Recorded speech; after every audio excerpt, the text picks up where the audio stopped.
السلام السلام على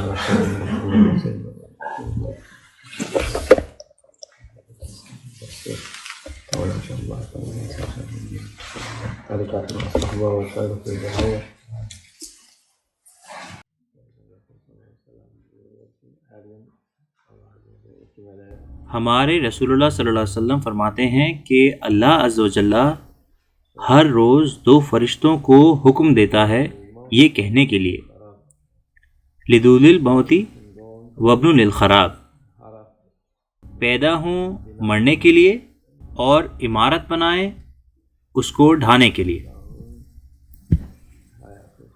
انسان کی زندگی ایسی ہی ہے۔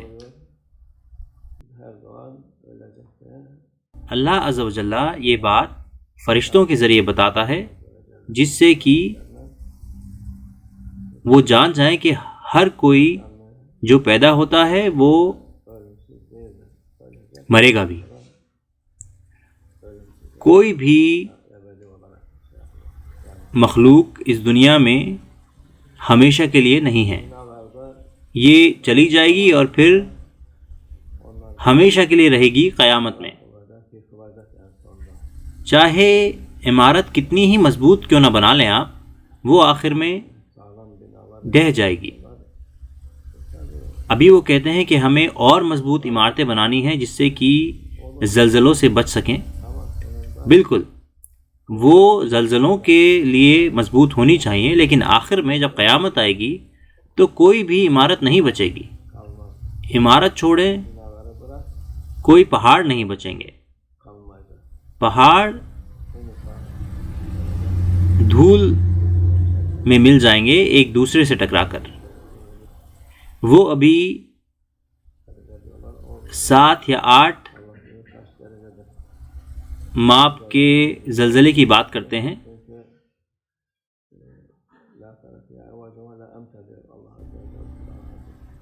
لیکن اللہ ہی جانتا ہے وہ جب کتنا ہوگا، 20 یا 100، کیونکہ اللہ عز و جل قرآن عظیم الشان میں فرماتا ہے لا تری فیہا عوجا ولا امتا۔ صرف پہاڑ ہی نہیں، کوئی چٹان اس دنیا میں نہیں رہے گی اس قیامت کے دن۔ لوگوں کے لیے بالکل سیدھا ہو جائے گی یہ جگہ ان کے اکٹھا ہونے کے لیے حشر کے دن۔